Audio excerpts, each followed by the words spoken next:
Assalamu alaikum. Bismillahirrahmanirrahim. So today we will be doing a past paper question for the chapter of market failure. So this is May June 2024 paper 4 variant 2. ठीक है, ये May June 2024 का recent question है. So I am reading the question for you. Question number 2. Market failure exists in all economies. Evaluate with the aid of a diagram the meaning of market failure and two policies a government can use to correct market failure. सवाल ने बोल दिया है कि दो policies use करो. ठीक है, अब सुनना मेरी बात गौर से. पहले तो जब मैंने जैसे ही सवाल पढ़ा ना तो मेरे दिमाग में फौरन से मार्क्स डिस्ट्रीब्यूशन आ गई. अब आप लोग इतने स्मार्ट हो चुके हो कि आप लोगों को पता है कि मार्क्स डिस्ट्रीब्यूशन क्या है, कि नॉलेज और एनालिसिस के आपको 14 मार्क्स मिलेंगे. ठीक है, और इवेल्युएशन के आपको 6 मार्क्स मिलेंगे. अब देखो, अगर हम लोग पहले वर्बली डिस्कस कर लेना कि मार्केट फेलियर के सवाल के अंदर क्या क्या आना चाहिए, तो पहली बात तो ये कि इस सवाल में एफिशिएंसी को ना हमें डिफाइन करना है, ना हमें बताना है कि प्रोडक्टिव एफिशिएंसी क्या है, ना हमें बताना है एलोकेटिव एफिशिएंसी क्या है. क्यों हमें नहीं बताना? हमें इसलिए नहीं बताना क्योंकि सवाल ने प्योर मार्केट फेलियर का सवाल है. वैसे सवाल ज्यादातर या तो प्योर मार्केट फेलियर का आएगा या मार्केट फेलियर और एफिशिएंसी के साथ आएगा. तो इस सवाल के अंदर जो है ना वो एफिशिएंसी टेस्ट नहीं हुई है, ये सवाल प्योर मार्केट फेलियर का सवाल है. अब मार्केट फेलियर के अंदर पहले मैं मुंह जबानी आपको बता देता हूँ. सबसे पहले आप मार्केट फेलियर की डेफिनेशन देंगे, फिर आप बताएंगे सोशल कॉस्ट सोशल बेनिफिट क्या है, फिर आप सोशली ऑप्टिमम लेवल बताएंगे, उसकी डायग्राम बनाएंगे, फिर आप आ जाएंगे कॉजेज ऑफ मार्केट फेलियर की तरफ. अब यहाँ पर सवाल उठता है कि सर कौन सी कॉज लिखनी है. जिस बच्चे ने सवाल पढ़ा है ना वो सवाल पढ़ते साथ ही समझ गया कि सवाल कह रहा है कि दो पॉलिसीज लिखो. तो हमें ऐसी ऐसी मार्केट फेलियर की कॉज सेलेक्ट करनी है जिसमें पॉलिसीज हो. तो भाई हम आप पब्लिक गुड भी इस बार नहीं लिखेंगे, ना हम प्राइवेट गुड लिखेंगे. हम लोग इस बार सिर्फ मेरिट गुड लिखेंगे और डीमेरिट लिखेंगे. और मेरिट गुड को सॉल्व करने की दो पॉलिसीज यूज करेंगे. कौन कौन सी? सब्सिडी और एडवर्टिजमेंट. और डीमेरिट गुड की प्रॉब्लम को सॉल्व करने के लिए फिर दो पॉलिसीज यूज करेंगे. कौन कौन सी? Indirect tax. और कौन सी यूज करेंगे? एडवर्टिजमेंट. और फिर कंक्लूजन दे देंगे. तो आज ये सवाल शुरू करते हैं. ठीक है, लेट्स स्टार्ट. तो इंशाल्लाह we will be formatting the whole answer. सबसे पहले मैं आपको छोटी सी मार्किंग स्कीम लिख देता हूँ. First you will define market failure. आपको मार्केट फेलियर की डेफिनेशन देनी है. सबसे पहले you will define market failure. उसके बाद you guys will define what is social cost and you will also define what is social benefit. ठीक है, आप मार्केट फेलियर की डेफिनेशन लिखेंगे. उसके बाद आप बताएंगे सोशल कॉस्ट क्या है, सोशल बेनिफिट क्या है, और अगर इसका कोई फॉर्मूला है तो आप फॉर्मूला भी लिखेंगे. ठीक है, तो सबसे पहले आप बताएंगे सोशल कॉस्ट क्या है, सोशल बेनिफिट क्या है, और इसका फॉर्मूला लिखेंगे. उसके बाद आप इसको बताएंगे कि socially optimum level of output क्या होता है. तो अगर मैं आपको याद करा दूं ना कि socially optimum level of output क्या होता है, तो मैंने आपको बताया था कि सोशली ऑप्टिमम लेवल वो लेवल होता है जिसके ऊपर मार्जिनल सोशल कॉस्ट और मार्जिनल सोशल बेनिफिट इक्वल होता है. तो सबसे पहले मैं डिफाइन करूंगा कि सोशली ऑप्टिमम लेवल क्या है. सोशली ऑप्टिमम लेवल वो लेवल है जिसमें एमएससी और एमएसबी इक्वल होगा. और इसके साथ साथ आप डायग्राम बना देंगे जिसके अंदर आप ओवर एलोकेशन अंडर एलोकेशन दोनों करके बताएंगे. ठीक है, यहां तक तो आपको सारे के सारे नॉलेज के मार्क्स मिल गए. अभी इसमें आपको नॉलेज के मार्क्स और मिलेंगे मजीद डेफिनेशंस देने के. तो अब आप इसको बताएंगे कॉजेज ऑफ मार्केट फेलियर. वैसे तो मार्केट फेलियर की 5 कॉजेज हैं. वैसे तो मार्केट फेलियर की 5 कॉजेज है, लेकिन ऑब्वियसली हम पांचों नहीं लिखेंगे. हम सवाल को देख के जज करेंगे कि हमें कौन सी लिखनी है. अगर मैं मेजोरिटी की 2 मिनट बात कर लूँ तो मेजोरिटी पेपर में पब्लिक मेरिट डीमेरिट लिखनी होती है. और अभी सवाल ने बोल दिया कि दो पॉलिसीज यूज करो जिसके थ्रू मार्केट फेलियर हल हो जाए. तो हम लोग इस बार जो पॉलिसी जो सेलेक्ट करेंगे ना कॉज, वो हम लोग कौन कौन सी सेलेक्ट करेंगे? हम लोग सेलेक्ट करेंगे मेरिट और डीमेरिट गुड. तो खैर मैं आपको इधर लिख देता हूँ कि मार्केट फेलियर की कौन कौन सी पॉलिसी है. एक पॉलिसी है पब्लिक गुड. मार्केट फेलियर की एक और पॉलिसी है जिसका नाम है मेरिट गुड्स. मार्केट फेलियर की एक और कॉज है जिसका नाम है डीमेरिट गुड्स. और मार्केट फेलियर की एक और कॉज होती है जिसका नाम है प्राइवेट गुड. और एक आखिरी कॉज रह गई जिसको हम लोग कहते हैं मोनोपली. तो सर मार्केट फेलियर की कितनी कॉजेज हैं? मार्केट फेलियर की 5 वजह है. सर हम इन पांचों में से कौन सी लिखेंगे? बेटा हम इधर लिखेंगे मेरिट गुड और हम लोग लिखेंगे डीमेरिट गुड. ठीक हो गया? हम लोग कौन सी लिखेंगे? मेरिट और डीमेरिट गुड.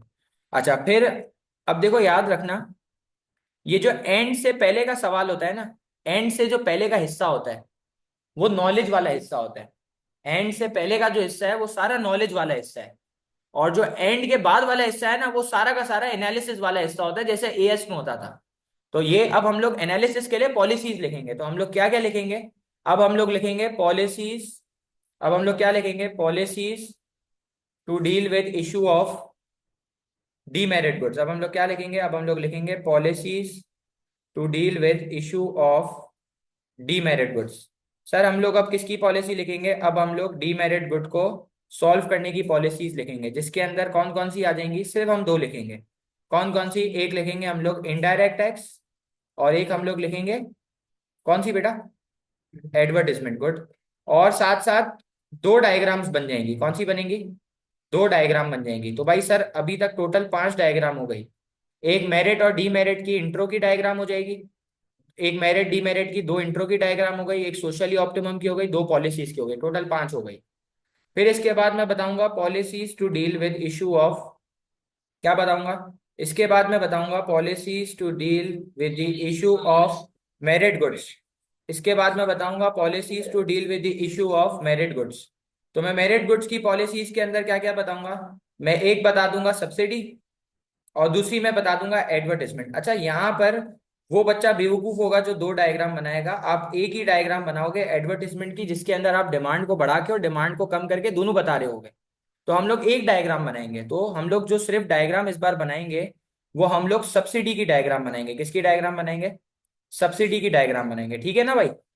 अच्छा फिर इसके बाद हम 6 मार्क जो है वो कंक्लूजन के लिए यूज करेंगे। तो कंक्लूजन के अंदर हम लोग सिर्फ और सिर्फ क्या बताते हैं, पॉलिसीज की बुराई बताते हैं। बुराई मतलब हम लोग सिर्फ और सिर्फ पॉलिसीज की डिसएडवांटेजेस बताएंगे।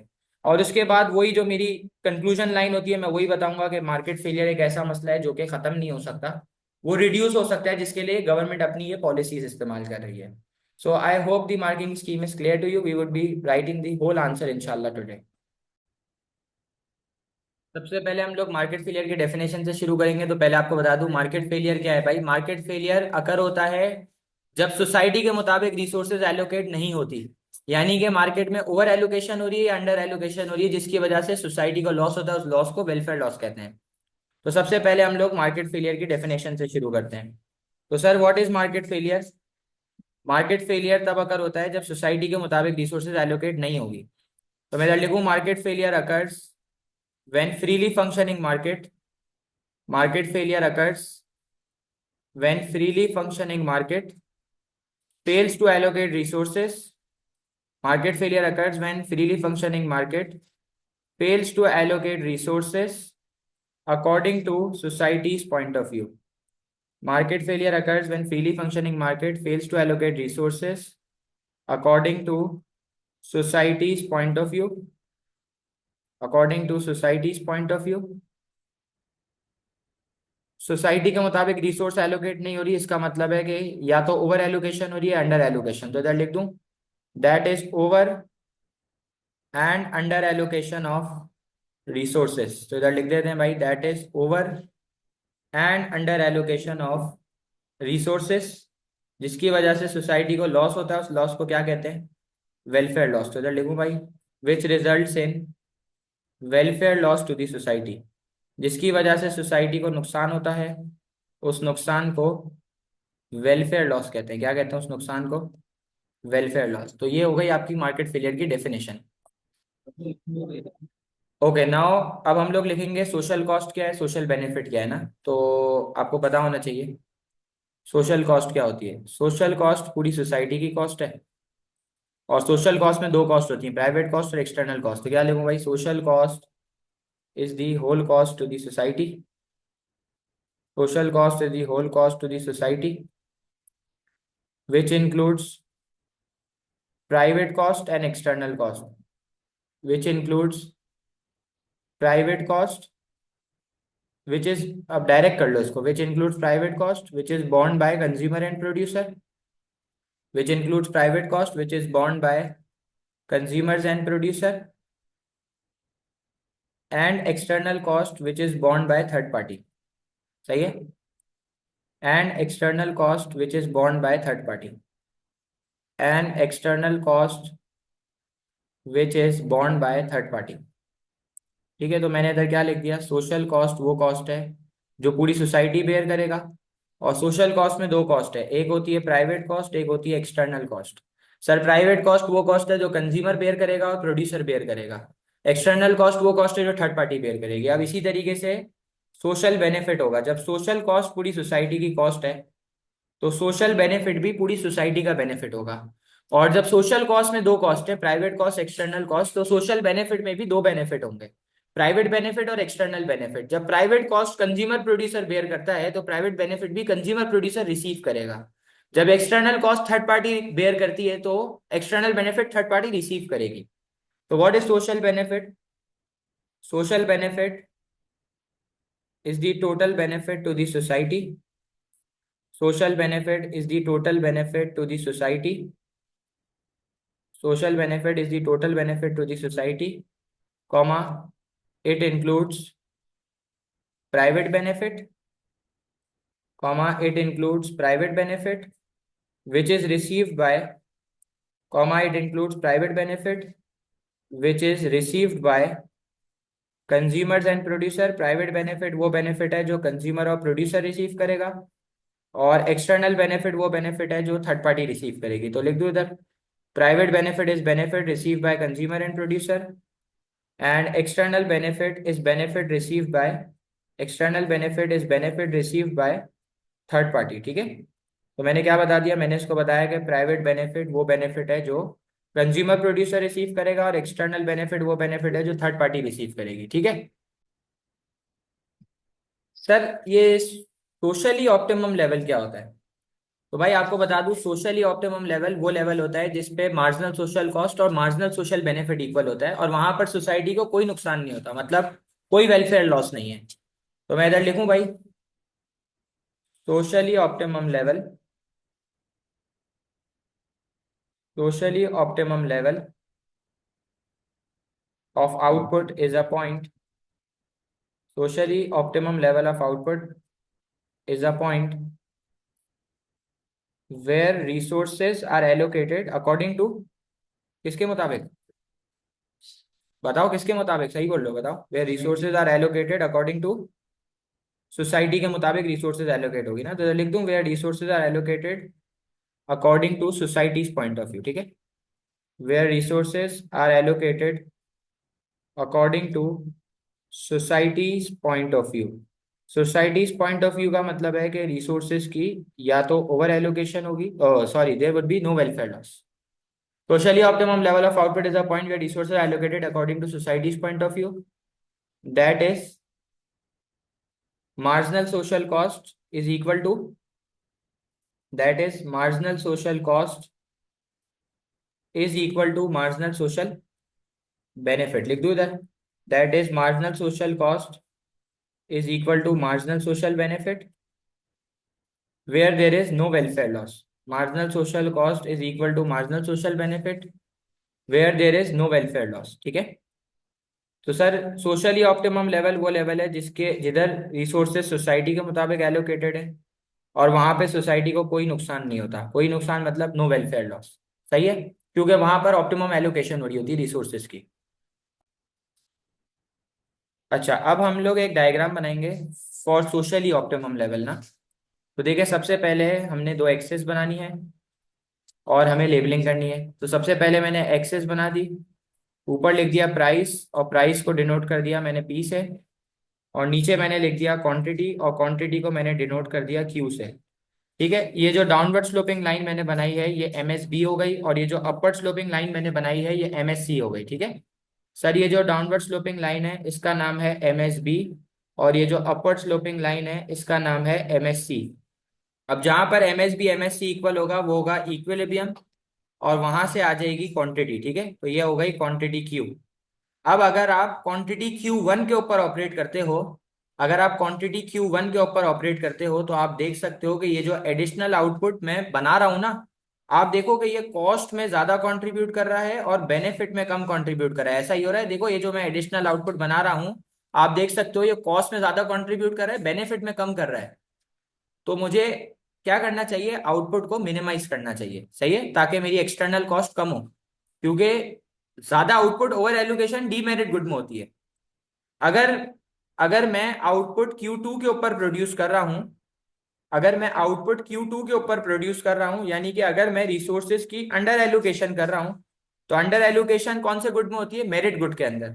तो आप देख सकते हो कि ये जो एडिशनल आउटपुट Q2 बन रहा है ना, ये क्या कहते हैं, बेनिफिट में ज्यादा कंट्रीब्यूट कर रहा है, कॉस्ट में कम कर रहा है। तो अगर इस बेनिफिट को आपको बढ़ाना है तो आपको किधर ऑपरेट करना है, सोशली ऑप्टिमम लेवल पे, जो कि क्या है, MSC is equal to MSB. ठीक है, ये आपकी डायग्राम नंबर 1 हो गई। सही है, ये हो गई आपकी डायग्राम नंबर 1। ओके, तो अब हम लोग डायग्राम की एक्सप्लेनेशन शुरू करते हैं। ठीक है, अब हम लोग शुरू करेंगे डायग्राम की एक्सप्लेनेशन। आ जाए, आ जाएगी इंशाल्लाह। Okay, so socially optimum level of output is a point. Socially optimum level of output is a point where MSC is equal to MSB at point E. ठीक है, where MSC is equal to MSB at point E.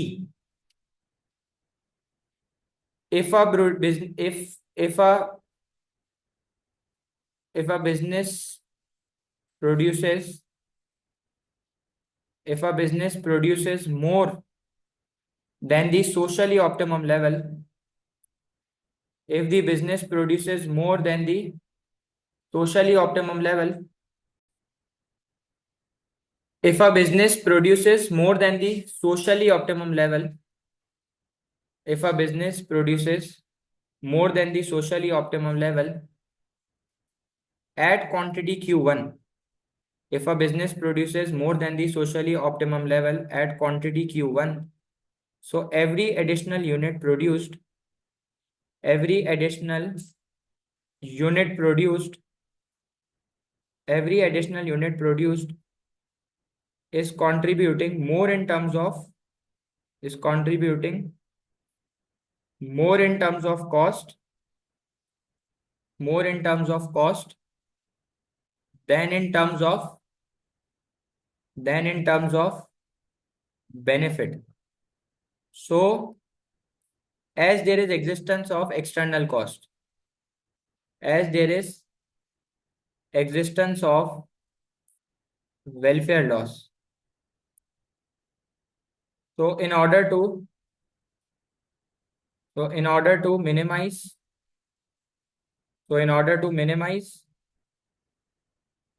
क्या कहते हैं, welfare loss,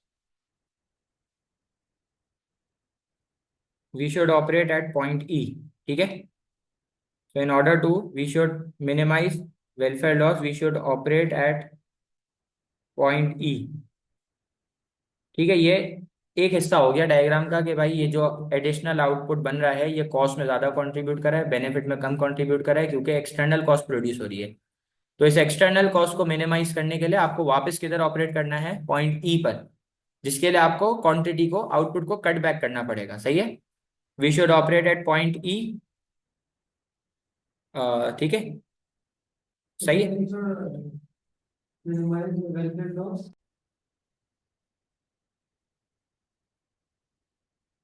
if a firm produces if a firm produces less if a firm produces less than the socially optimum level,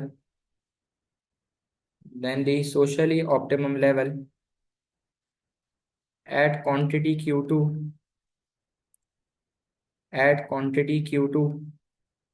so every additional unit produced,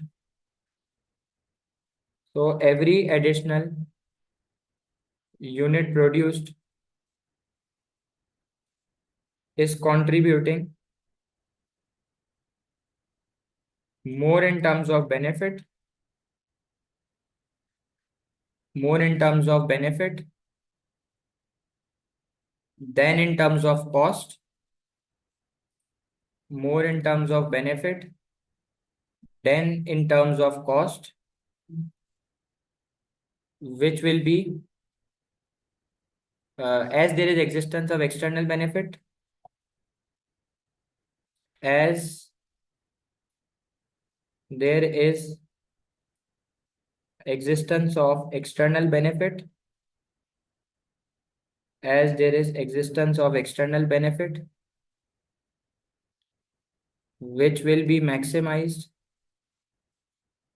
which will be maximized at point E. ठीक है, as shown in diagram number 1, as shown in diagram number 1. Okay. Okay, so now we will start with the causes of market failure. तो हम लोग दो causes देखेंगे, merit goods और demerit goods. तो इससे शुरू करते हैं, सही है।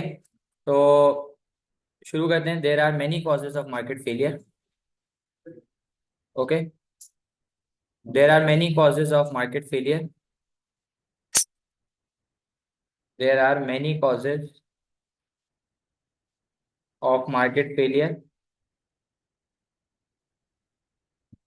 There are many causes of market failure which includes, there are many causes of market failure which includes public goods, comma private goods, public goods, comma private goods, comma merit,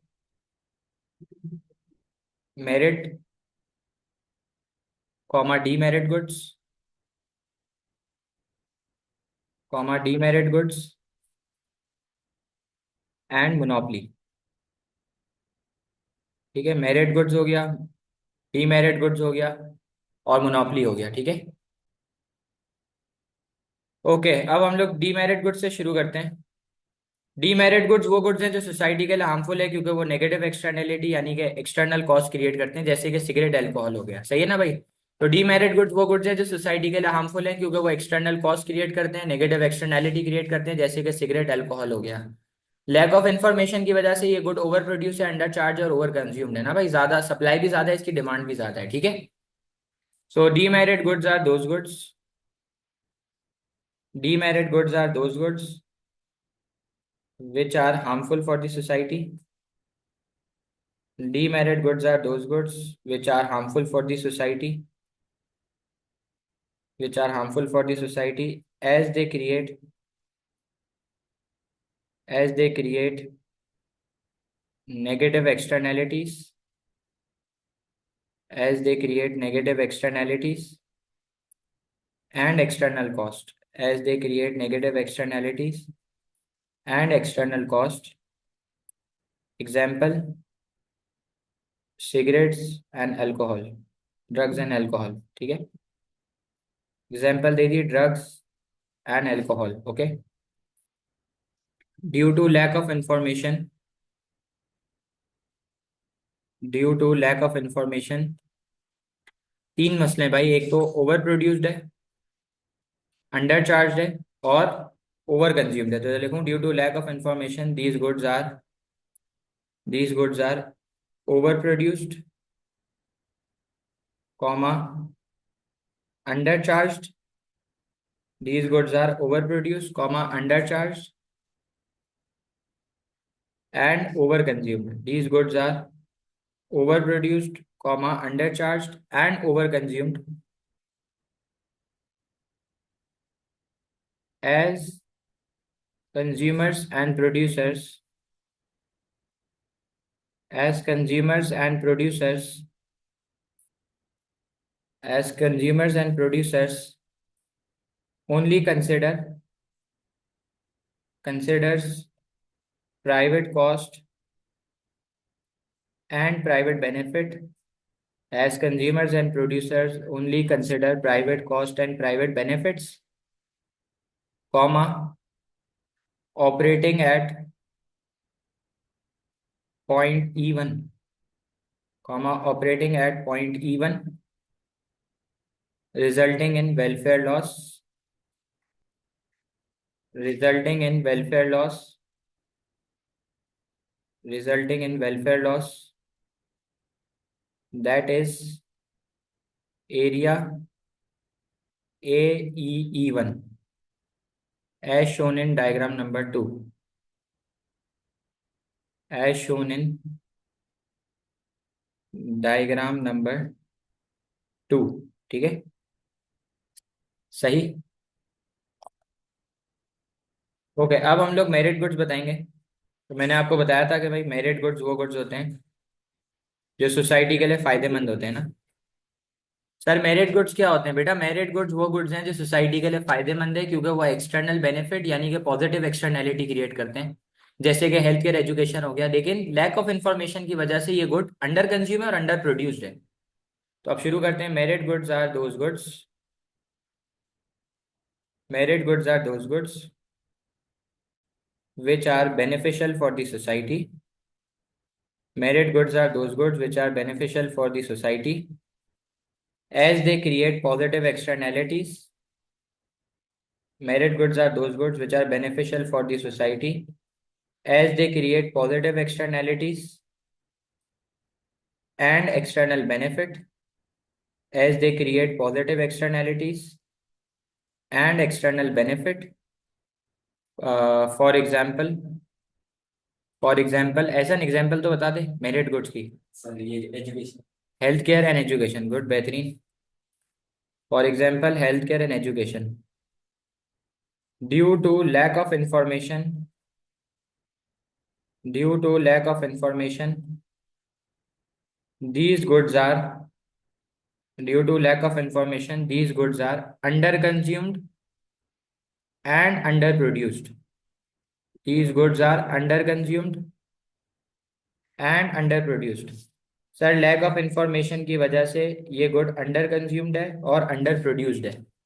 एक तो इसकी डिमांड कम है, दूसरा इसकी supply भी कम है। लेकिन इसकी सप्लाई क्यों कम है? क्योंकि हम लोग पढ़ाई नहीं करना चाहते, हम लोग ने इसको अंडर कंज्यूम करा है। ठीक है, comma, as private cost and benefits,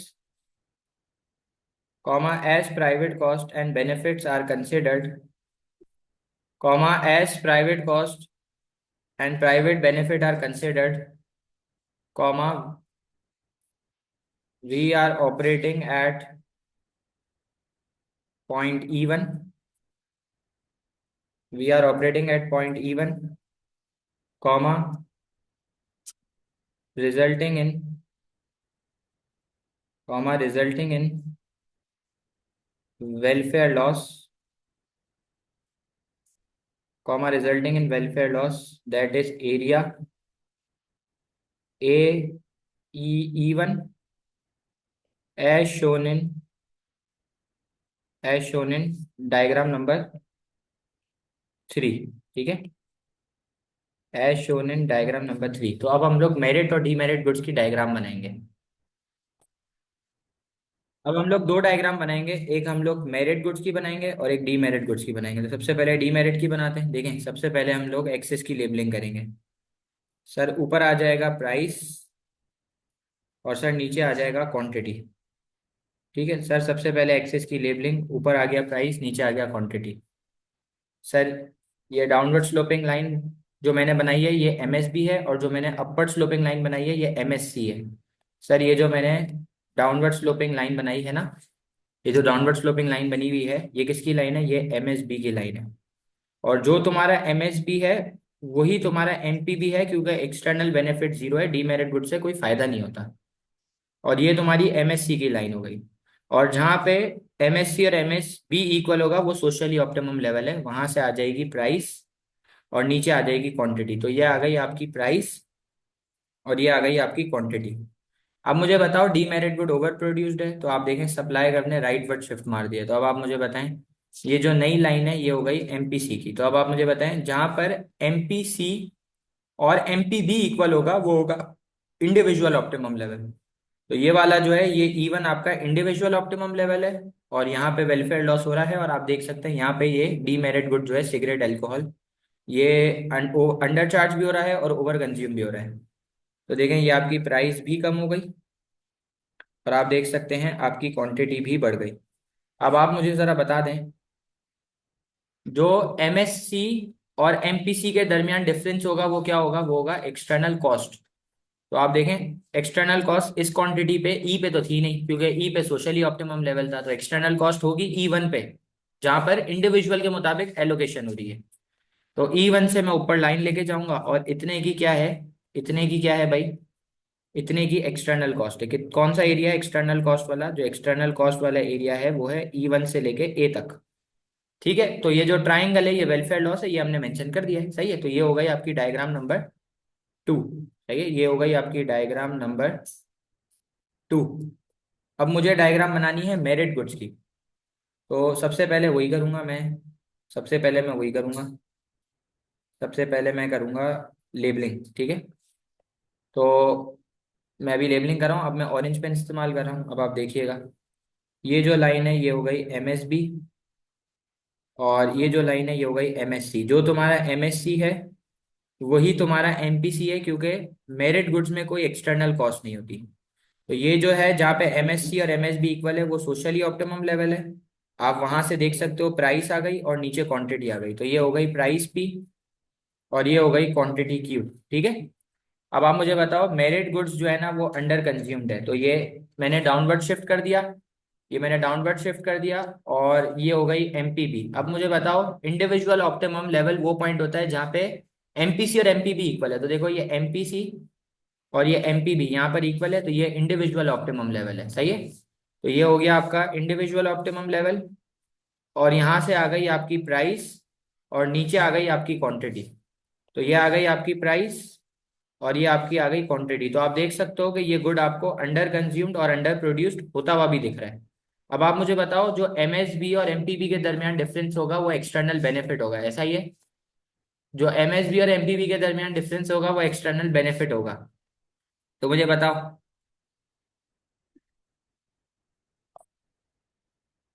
तो आप देख सकते हैं ये जो MSB और MPB के दरमियान ये जो डिफरेंस है ये एक्सटर्नल बेनिफिट है। देखिए ये जो MSB और MPB के दरमियान डिफरेंस है ये एक्सटर्नल बेनिफिट है। तो ये हो गई आपकी डायग्राम नंबर 3। ठीक है, तो हमने क्या कर लिया, हमने अब तक क्या क्या बता दिया। हमने जो है ना वो,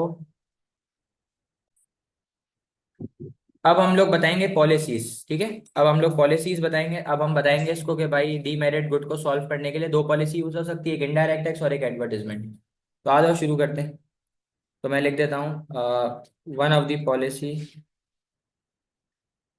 one of the policy the government can use, one of the policy the government can use to deal with issue of, one of the policy the government can use to deal with issue of demerit goods, demerit goods is through imposition of, is through imposition of indirect tax, which is a tax on goods and services, which is a tax on indirect tax, which is a tax on goods and services, which is a tax on goods and services, which will reduce supply, which will reduce supply, which will reduce supply, comma, being underproduced, comma, overcharged, underproduced होगा, overcharge होगा, और क्या होगा, under consumed होगा। सही कह रहा हूँ? क्या क्या होगा भाई? Under produce, overcharge and under consume. ठीक है, अब डीमेरिट गुड अगर आप चाहते हो ना कि डीमेरिट गुड में इनडायरेक्ट टैक्स सक्सेसफुल हो, तो आपको मैंने बताया था कि जितने की एक्सटर्नल कॉस्ट है उतने का क्या होना चाहिए, इनडायरेक्ट टैक्स। तो अब क्या लिखेंगे, इन case of demerit goods the per unit external cost, in case of demerit goods the per unit external cost must be equal to, must be equal to per unit tax, must be equal to per unit tax। तो must be equal to per unit tax, so we will be operating at, so we will be operating at socially optimum level, so we will be operating at socially optimum level। So we will be operating at socially optimum level where MSC is equal to MPC plus tax, which is equal to where MSC is equal to MPC plus tax is equal to MSB. ठीक है, is equal to MSB, comma the per unit tax area is, comma the per unit tax area is, क्या होगा area, क्या होगा area is the per unit tax area is A till A and even. ठीक है, A and even. ठीक है, as shown in diagram number, as shown in diagram number 4. ठीक है, एडवर्टाइजमेंट की तरफ जा रहा हूं. अब हम लोग एडवर्टाइजमेंट की तरफ जा रहे हैं. Another policy the government can use, the government can use to deal with issue of merit goods is through provision of subsidy, is through provision of subsidy, is through provision of subsidy which will increase supply, which will increase supply, comma being overproduced, comma being overproduced and overconsumed, comma being overproduced and overconsumed. In case of, बताओ भाई, अब सोच के बताओ मुझे जरा, merit good में क्या इक्वल होना चाहिए, जितने का पर यूनिट एक्सटर्नल बेनिफिट है उतने की पर यूनिट सब्सिडी होनी चाहिए. तो क्या लिखो, इन केस ऑफ मेरिट गुड्स, देखो ये फॉर्मेट याद कर लो भाई आप लोग. इन केस ऑफ मेरिट गुड्स क्या इक्वल होना चाहिए, जितने का एक्सटर्नल बेनिफिट है उतनी की सब्सिडी होनी चाहिए. In case of merit goods per unit external benefit, in case of merit goods per unit external benefit is equal to per unit subsidy, is equal to per unit subsidy. जितने का benefit है उतने की subsidy होनी चाहिए. तो will be operating eight, so will be operating at socially optimum level, so will be operating at socially optimum level, so will be operating at socially optimum level where MSB is equal to MPB plus EB is equal to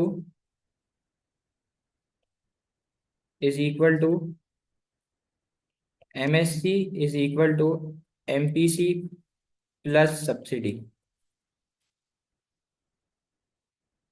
comma the per unit subsidy area is, comma the per unit subsidy area is, comma the per unit subsidy area is K till E1 as shown in diagram number 4, as shown in diagram number 4. ठीक है,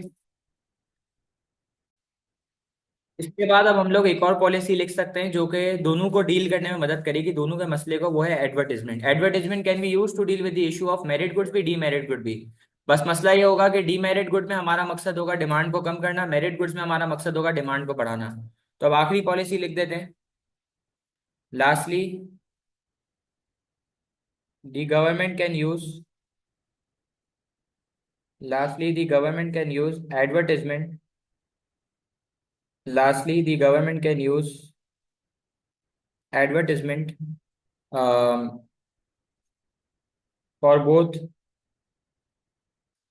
merit and demerit good, for both merit and demerit good, comma, for both merit and demerit good, comma, a combination of both informative, comma, दोनों का combination use करेंगे, informative और persuasive का, comma, a combination of both informative and persuasive advertisement, comma, a combination of both informative and persuasive advertisement will be used to create awareness, to create awareness about positive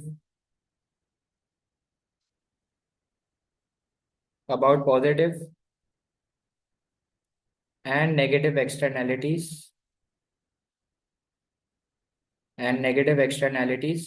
last line, which will aim to increase demand of merit goods, increase demand of merit goods, increase demand of merit goods, and reduce demand of demerit goods, as shown in diagram number 5. ठीक है, last diagram, then we will move towards the conclusion part. ठीक है, conclusion I have already written for you, हर question की same है, तो I will just read it. Conclusion में हम लोग सिर्फ डिसएडवांटेजेस लिखेंगे। अब हम लोग डायग्राम बना लेते हैं 3 और फिर कंक्लूजन की तरफ जाते हैं। Okay, so first we will make the diagram for indirect tax. पहले हम लोग इनडायरेक्ट टैक्स की डायग्राम बनाएंगे। तो सबसे पहले ये हो गया, MSC is equal to MPC, और सॉरी ये MSB की लाइन है, ये MSB is equal to MPB हो गया, MSB is equal to MPB, और एक्सटर्नल बेनिफिट 0 है क्योंकि डीमेरिट गुड है, और ये हो गई MSC की लाइन। ठीक है, अब बेसिकली ये MSC की नहीं होगी, ये MPC की लाइन होगी, क्योंकि अभी हम ऑपरेट कर रहे हैं इंडिविजुअल ऑप्टिमम लेवल पे। तो सर ये कौन सा लेवल है? ये इंडिविजुअल ऑप्टिमम लेवल है। यहाँ पर ऑलरेडी वेलफेयर लॉस एग्जिस्ट कर रहा है। सर ये इंडिविजुअल ऑप्टिमम लेवल है, ऐसा डायग्राम देख ले वीडियो के अंदर, ये इंडिविजुअल ऑप्टिमम लेवल है। यहाँ पर ऑलरेडी वेलफेयर लॉस एग्जिस्ट कर रहा है, कॉपी भले घर जाके कर लेना, मसला नहीं है। यहाँ पर ऑलरेडी इंडिविजुअल ऑप्टिमम लेवल है, यहाँ पर ऑलरेडी वेलफेयर लॉस हो रहा है। सही कह रहा हूँ? अच्छा, अब हमें हमें कहाँ जाना है? हमें इंडिविजुअल से सोशली ऑप्टिमम लेवल पे जाना है।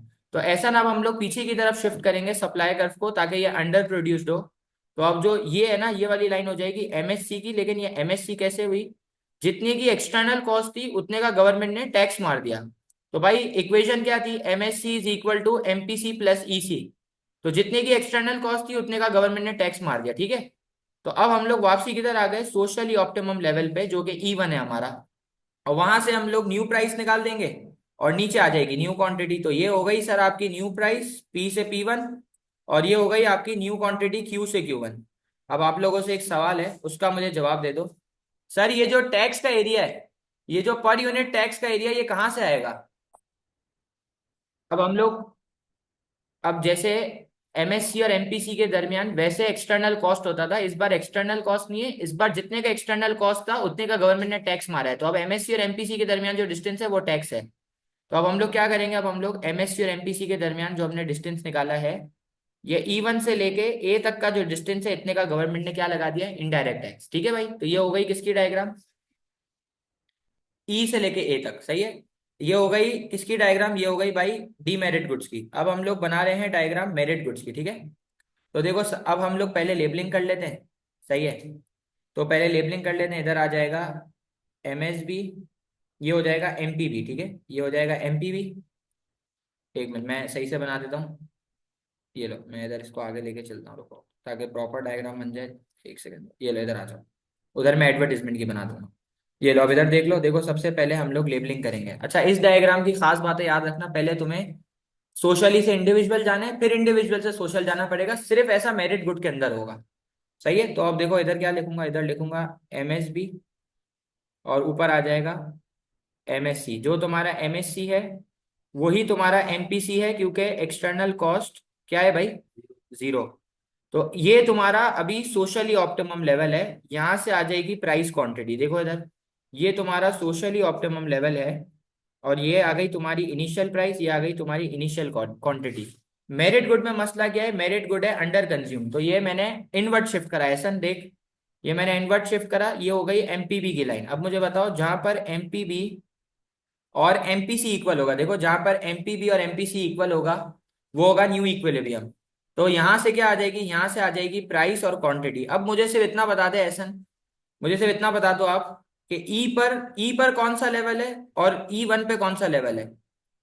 ई पर सोशली ऑप्टिमम लेवल है और E1 पर इंडिविजुअल ऑप्टिमम लेवल है। तो इसका मतलब है ई पे वेलफेयर लॉस नहीं है, E1 पर वेलफेयर लॉस है। अब इस मसले को हल करने के लिए गवर्नमेंट ने सब्सिडी दी, और मैंने आपको बताया था सब्सिडी हमेशा गवर्नमेंट क्वांटिटी क्यू पर देगी, ताकि और क्वांटिटी बढ़ जाए और प्राइस और मजीद कम हो जाए। तो अब हम क्वांटिटी देंगे क्यू वाले पॉइंट पे। तो देखो अब हम लोगों ने सब्सिडी दी, तो हमारे सप्लाई कर्व ने इस बार किधर शिफ्ट मारा, राइट वर्ड शिफ्ट मारा। अब हमने सब्सिडी दी तो हमारे सप्लाई कर्व ने किधर शिफ्ट मार दिया भाई, राइट वर्ड शिफ्ट मार दिया। तो अब ये लाइन क्या हो जाएगी, ये लाइन हो जाएगी MSC is equal to MPC plus subsidy हो जाएगी। सही कह रहा हूँ भाई। तो अब मुझे बताओ, ये जो लाइन है ये MPB, जगह नहीं है तो मैं ऊपर लिख रहा हूँ, ये क्या हो जाएगी, ये हो जाएगी MSB is equal to MPB plus EB। जितने की सब्सिडी दी उतना का एक्सटर्नल बेनिफिट दिया, तो हो गया ना भाई, दोनों तरफ से इक्विलिब्रियम मैच। इधर एक्सटर्नल बेनिफिट की जगह ऊपर सब्सिडी दे दी, तो अब न्यू इक्विलिब्रियम एक्शन ये हो जाएगा E2। सही कह रहा हूँ हाँ या ना।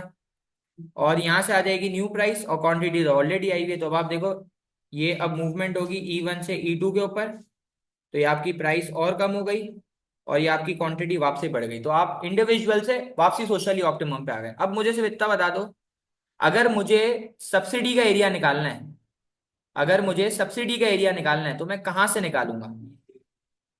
ई से E2 का जो, ई से लेके ई टू तक का जो एरिया है वो सब्सिडी का एरिया है। क्यों, क्योंकि जो MSC और MSB के दरमियान डिफरेंस है वो सब्सिडी होगा। सही है, बिल्कुल सही कह रहे हो।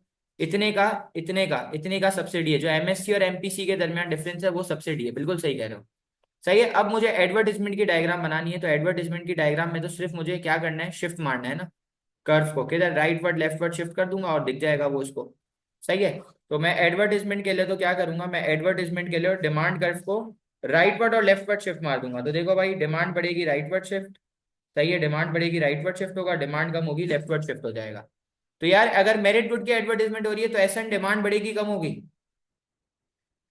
डिमांड बढ़ेगी, और डीमेरिट की होगी तो कम हो जाएगी। तो मैं नॉर्मल लेबलिंग मार देता हूँ जल्दी जल्दी, आप लोग लेबलिंग A2 वाली कर लेना।